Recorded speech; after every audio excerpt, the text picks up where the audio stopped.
De retour sur le plateau de la grande édition, place maintenant à l'échange et au débat. Comme je vous l'annonçais juste avant la coupure pub, nous allons traiter deux thématiques ce soir. Dans un premier temps, nous allons essayer de vous fournir quelques petits conseils pour essayer de remotiver la jeunesse, puisqu'en ce moment, vous avez vu qu'ils ont quand même brûlé pas mal de choses aux abords de leurs établissements scolaires, qui le bloquent depuis 2 semaines maintenant. Donc, on va bénéficier des conseils de nos deux coachs, à savoir Elodie Joseph et son compagnon Samuel Evans. Bonsoir à vous. Bonsoir. Bonsoir. Et dans un deuxième temps, on va en venir à une thématique brûlante, n'est-ce pas? On va rétablir quelques petites vérités, effectivement, sur une personnalité très connue, n'est-ce pas? Il s'agit de Jésus, et vous pourrez réagir justement en direct avec nous sur cette thématique. Donc, vous avez pu le constater, les abords des établissements scolaires se sont transformés en petites scènes de guérilla urbaine les 2 dernières semaines. Vous avez planché effectivement sur le comportement des jeunes. Comment effectivement arriver à rebooster des jeunes qui n'ont pas de vision d'avenir, qui sont complètement désabusés? Alors pour ma part, donc je suis coach professionnel certifié en développement personnel dédié à la jeunesse et au leadership. Ça veut dire que j'accompagne tous les jeunes dans l'atteinte de leurs objectifs, mais également tous ceux qui les entourent, les parents, les chefs d'établissement, les leaders d'une manière générale. Et effectivement, l'actualité concerne beaucoup la jeunesse et j'ai envie de proclamer un message fort qui est qu'il n'y a pas de fatalité. Il faut arrêter de croire que la solution se trouve dans le gouvernement, que les solutions se trouvent dans les rues, sur les ronds-points ou sur son gilet jaune. La solution se trouve en soi-même. Déjà, comprendre qui on est, la connaissance de soi, c'est ce qu'on appelle en coaching la quête de l'identité. Qui sommes-nous? Quelles valeurs véhiculons-nous? Quelles sont nos valeurs? Quel est notre profil de personnalité? Quelle est notre forme d'intelligence? Lorsque l'on prend conscience de cela, on n'a pas besoin d'aller chercher chez le voisin ou chez la voisine. Il suffit de voir qu'en nous avons des dons, des talents, des capacités, des aptitudes, des habilités. Et cela constitue notre potentiel. Oui, mais comment faire pour déjà, ne serait-ce qu'avoir cette vision quand on évolue dans un environnement social qui vous rabaisse? Ah, rabaisser. Qui est rabaissé? Qui se sent rabaissé? Vous savez, dans la vie, il y a 20% d'habilité et 80% de mental. Si le mental n'est pas au beau fixe, si le mental n'est pas forgé, on va se sentir rabaissé par rapport à des circonstances, des événements, des paroles. Mais la vérité, tant que nous ne savons pas qui nous sommes, chaque situation, chaque circonstance, chaque loi qui va passer, nous serons forcés contraints de pouvoir partir dans les rues. Qui sommes-nous? Qu'est-ce que nous avons en nous? C'est là où est la réponse. Au lieu de se dire qu'on regarde à ce qu'on n'a pas, ou on regarde à ce qu'a les autres, mais qu'est-ce que j'ai moi? Et c'est le combat que nous menons avec mon époux. Tout à fait, c'est le combat que nous menons et en ma qualité de président d'association, donc notamment du Centre éducatif du numérique et des arts, moi je m'engage vraiment à pouvoir, à travers les nouvelles technologies et les pratiques artistiques, sensibiliser les jeunes sur leur potentiel de pouvoir se bâtir un avenir. Et c'est vrai que comme vient de le dire en fait la coach Madame Joseph, on constate effectivement une certaine défaillance sur le plan, on va dire, émotionnel, sur le plan psychologique de nos générations, que, bien sûr auquel on ne peut pas faire ce reproche, sachant que l'école travaille principalement sur le développement de l'aspect intellectuel. Et comme elle l'a bien dit, l'aspect du mental est tout aussi important. Et c'est pour cela qu'il est important de faire comprendre aux jeunes de développer en fait ces notions telles que la persévérance, la connaissance de soi et de l'identité dont nous avons pu discuter avec notre confrère qui est aussi à la télé et qui est très importante. Et aujourd'hui, ce que nous constatons à travers cette crise en fait au niveau de la jeunesse, c'est effectivement quelque part une peur en fait de l'avenir, des craintes, des doutes par rapport en fait à des choses qui sont importantes pour eux, telles que leur intégration. Et maintenant, comment apporter en fait des solutions par rapport à ces problèmes qui, disons-le nous franchement, ne seront pas forcément réglés du jour au lendemain et certainement pas par des mesures politiques ou des mesures économiques parce qu'on est dans un monde en constante mutation. Et c'est là en fait l'objectif de notre démarche, c'est de leur faire comprendre que la solution en fait est en eux en fait et que quelles que soient les circonstances, quelle que soit la conjoncture qu'il y a, ils ont la possibilité de pouvoir se bâtir un avenir, mais il faut déjà qu'ils puissent croire en eux et vraiment en fait se donner les moyens de réaliser leurs rêves. Et c'est pour cela que nous avons décidé de mettre en place donc avec coach Hello donc cette conférence en fait de motivation pour pouvoir vraiment apporter à ces jeunes des notions pour les aider à bâtir leur avenir. C'est ça le sens du message. Alors, Monsieur Nilon, est-ce que vous pensez effectivement que le travail sur soi-même suffit? Je ne dirais pas que ça suffit, mais c'est déjà un bon début. disons, ça représente quand même 80%. Quand mentalement vous êtes fort, la vie c'est un combat, il ne faut pas l'oublier. Et ce qui ne nous tue pas, comme je disais, nous rend plus forts. Donc c'est déjà un bon travail. Le côté spirituel, l'esprit doit primer sur la chair. Dans tous les cas. Et vous, monsieur Titiana? Je pense que la jeunesse, effectivement, si elle descend dans la rue, c'est parce que dans la société basée sur l'injustice, où les gens meurent de faim à longueur de journée, il était évident, c'est un principe de causalité, et de voir une jeunesse qui se cherche, qui est perdue et qui veut un petit peu quand même... faire partie de ce monde et montrer qu'elle fait partie de ce monde. Qui veut survivre. Parce qu'aujourd'hui, nous sommes gouvernés par une oligarchie, des technocrates qui gouvernent une société comme s'ils gouvernaient une entreprise. Ça ne peut pas fonctionner. Ça ne peut pas fonctionner. Donc il fallait effectivement, il faut parler à cette jeunesse. Une société qui a une jeunesse qui se meurt, c'est une société qui est malade. Donc effectivement, il faut revoir le modèle même économique de cette société. Ah mais là on est en plein bouleversement, je pense que le modèle de toute façon va devoir évoluer et plus se recentrer vers l'humain. On parle beaucoup d'économie sociale et solidaire qui doit se développer parce qu'effectivement on a perdu de vue l'aspect humain, quoi, qu'on est des êtres humains et non pas des machines. Donc effectivement en tant que coach vous avez édité justement cet ouvrage qui permet de retrouver sa motivation. Comment ça se passe? J'ai vu que c'est en plusieurs étapes, donc expliquez-nous un petit peu, ne donnez pas tous les éléments, forcément, je ne demande pas tout, mais dans le cheminement, comment ça doit se passer? Puisque vous dites qu'il faut déjà prendre conscience de soi, mais déjà comment on arrive à faire ça? Alors, l'histoire même du Modelo, pendant toute une année, justement, j'aime beaucoup ce que notre confrère disait juste à l'instant, c'est qu'il faut que quelqu'un leur parle à cette jeunesse. Et pendant toute l'année 2017, j'ai écrit et publié sur les réseaux sociaux des audios, des podcasts où je parlais à la jeunesse sur différents aspects, que ce soit la motivation, la détermination, la persévérance, l'effort et même des sujets du quotidien.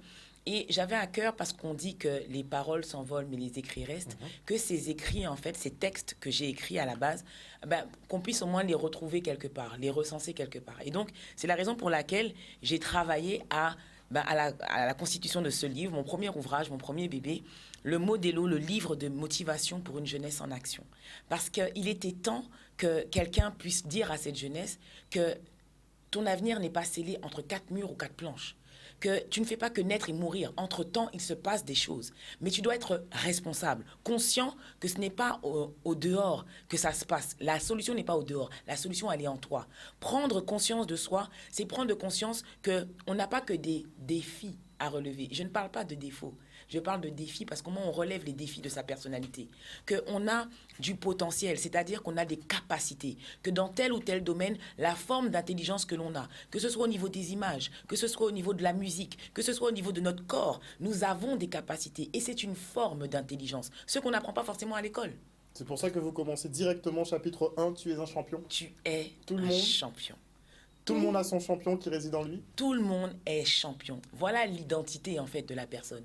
Nous sommes tous des champions. Parce que déjà pour arriver sur cette terre, nous nous sommes battus avec des milliards de spermatozoïdes et nous sommes sortis vainqueurs de la course de la vie.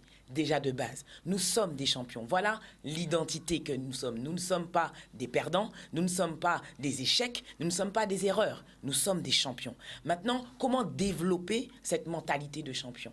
Au travers de toutes tes circonstances, au travers de tout ce que tu vois dans la vie.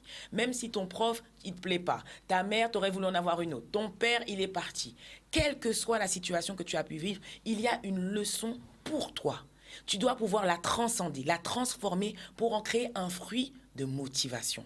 Parce que lorsque tu vas prendre conscience de cela, tu seras capable de témoigner aux petits qui viennent derrière toi, la génération qui vient après, que c'est possible d'avoir une histoire peut-être chaotique.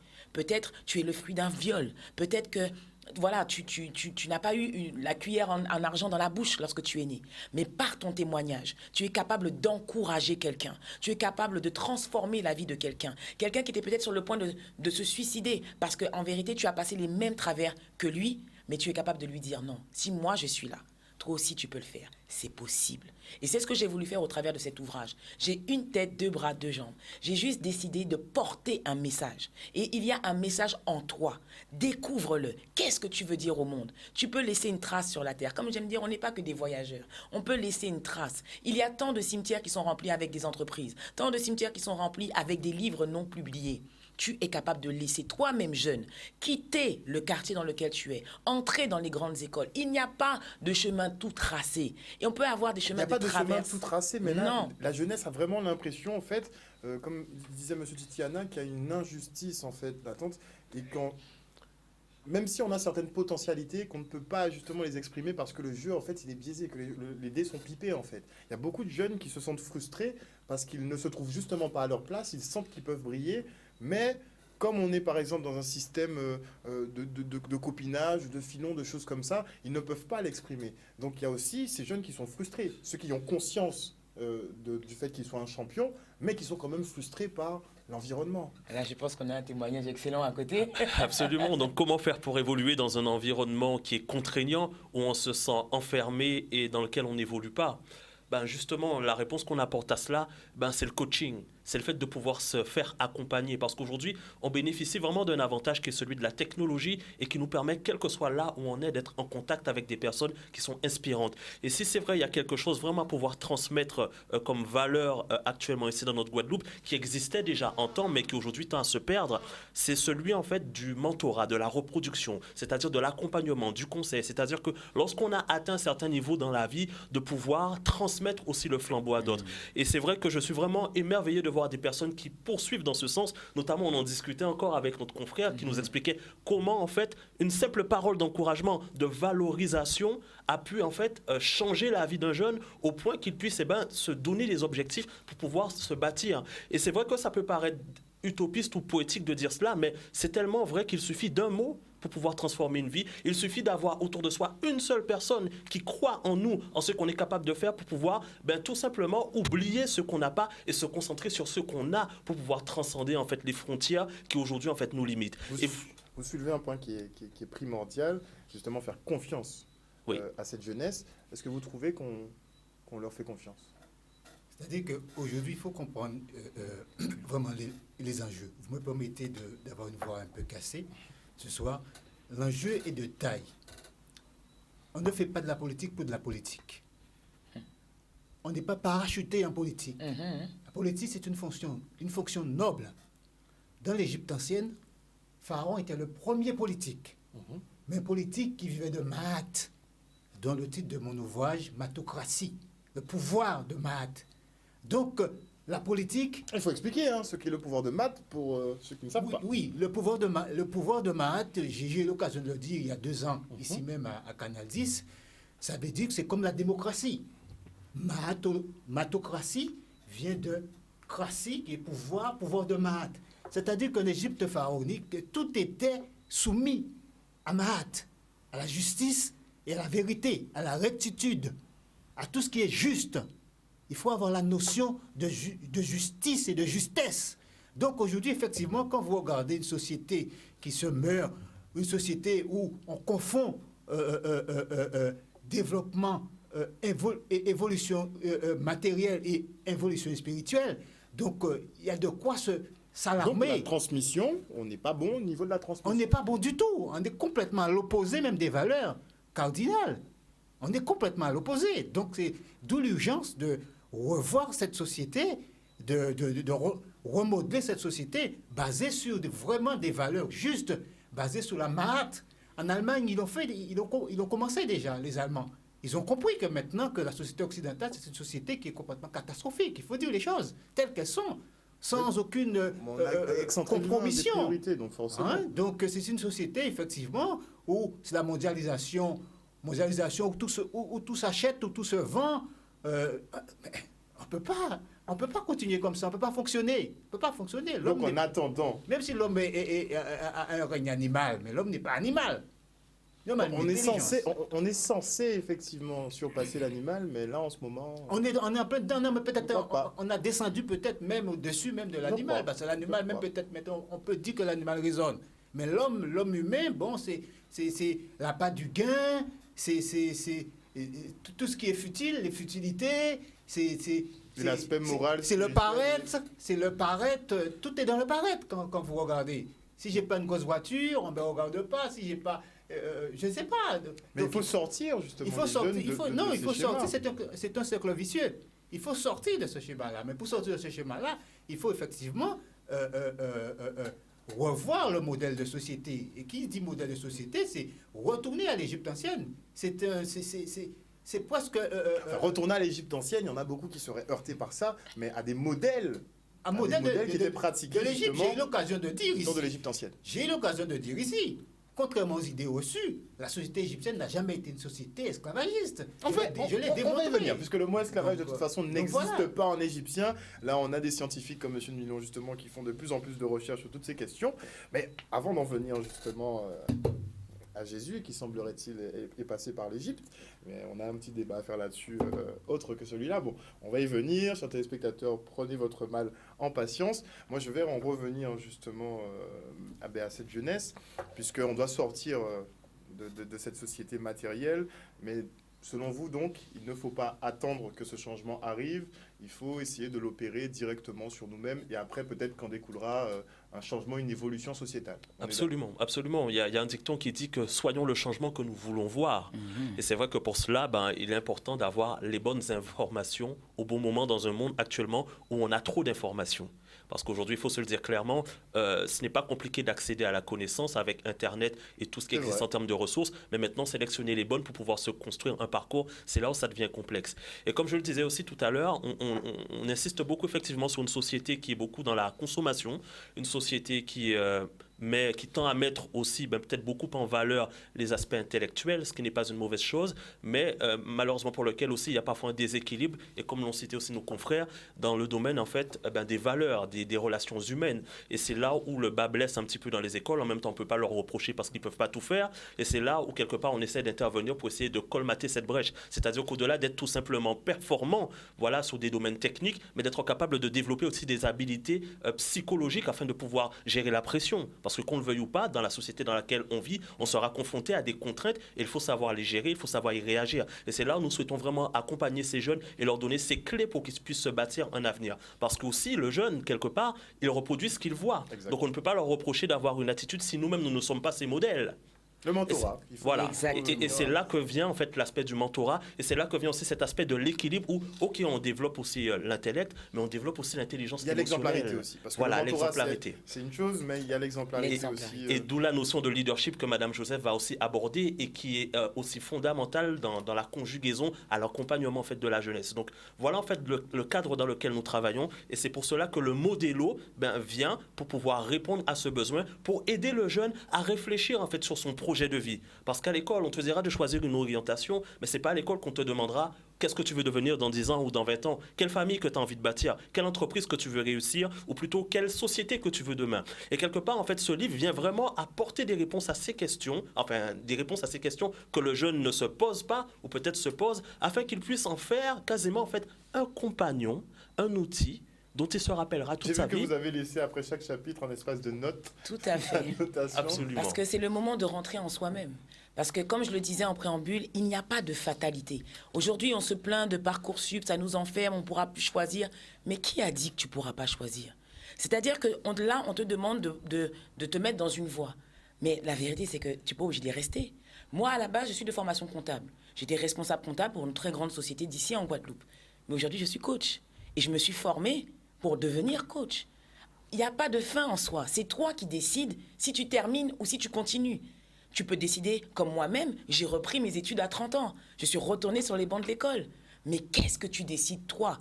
Si tu as la possibilité de choisir depuis tout petit ce que tu veux faire, c'est une excellente chose. Mais si ce n'est pas ton cas, tu peux encore choisir. Il n'y a pas de fatalité. Monsieur Milon. Oui, ce que je voulais dire, c'est le premier modèle, c'est nous-mêmes, nous parents. C'est-à-dire, on reconnaît l'arbre à ses fruits. Quel modèle qu'on donne à nos enfants? C'est-à-dire, une petite fille prend sa mère comme modèle. Un garçon prend son père comme modèle. Donc, on doit se poser la question, quel modèle, quelle image de l'homme que je renvoie à mon enfant? Est-ce que mon fils, il va me ressembler? D'accord? Donc, quand vous avez des gens, comme on dit, des enfants qui font des enfants, c'est triste, quoi. Donc il faut toujours se poser la Parce qu'ils question. n'ont pas les bases, effectivement, Oui. pour Oui, oui. transmettre. Et ces mots, justement... On ne peut donner que ce qu'on a. Eh oui, c'est cela. Donc, C'est ça la vérité. C'est que Le même modèle, les c'est parents nous. ont besoin de coaching. Même parce qu'on accuse les parents, quand les parents abandonnent, les parents ceci. Mais les parents même ne peuvent pas donner ce qu'eux-mêmes n'ont pas. Mais oui. Et c'est là où je rejoins mon confrère. Et donc, pour y remédier, enfin, pour commencer à y remédier, parce que ça ne se fait pas en un claquement de doigts Tout à ou fait. en une seule fois, vous organisez donc des conférences qui seront gratuites, qui seront donc accessibles à tout À le monde. tous. Ça va se passer où? Ça va se passer comment? Alors, nous avons eu déjà une première session de conférence ce samedi au Gosier qui était merveilleuse et nous avons décidé de réitérer l'opération. Donc, vendredi 21 décembre, nous serons au Moule, à la médiathèque du Moule, à partir de 18h30. Il suffit de s'inscrire sur la plateforme en ligne, la page Facebook Le Modélo, le L-E, mot M-O-T, Délo, D-E-L-O, pour vous inscrire. Également un numéro de téléphone. Qui est le 06 90 17 18 80, auquel vous pouvez téléphoner pour réserver votre place. 17, Mais- 18, 80. Mais nous n'avons pas oublié la Basse-Terre. Et c'est la raison pour laquelle nous viendrons à votre rencontre ce samedi 22 décembre à l'espace Talent Hub. Oui, c'est un espace où des jeunes se rencontrent, où des personnes sont là ensemble. Et à partir de 15h, le Modélo viendra également à votre rencontre. Alors, inscrivez-vous également pour tous ceux qui sont de la Basse-Terre. Nous serons là à partir de 15h samedi. Au même numéro de téléphone d'ailleurs. Tout à fait, le 06 90 17 18 80. Merci beaucoup, en tout cas, pour le travail que vous effectuez Merci. avec nos jeunes. C'est vrai que la motivation doit leur faire défaut, puisque si on n'a pas des mots, les mots justes pour justement les emmener plus loin, ben, on est en train de les perdre, en fait, Exactement. malheureusement. Alors, on en vient à une thématique qui me plaît beaucoup. Et avant la coupure pub, j'aimerais que vous annonciez effectivement de quoi on va parler tout à l'heure. Donc, je vous passe ma place pour l'occasion. Dites-nous tout, monsieur Titiana. Monsieur Titiana va tout vous dire. Je suis venu dans un premier temps pour la présentation de mon ouvrage Jésus de Nazareth, un initié de la matocratie égyptienne, que j'ai eu l'occasion d'annoncer il y a 2 ans, 2 ans. ici. Donc c'est un ouvrage d'initiation qui montre les origines même de la civilisation occidentale, qui viennent de l'Afrique, les origines même des négros spirituels, de toutes les fêtes occidentales, religieuses occidentales, et qui ne sont pas, contrairement aux idées reçues, des fêtes païennes, mais ce sont des fêtes hautement initiatiques. Ce sera tout de suite après la coupure pub.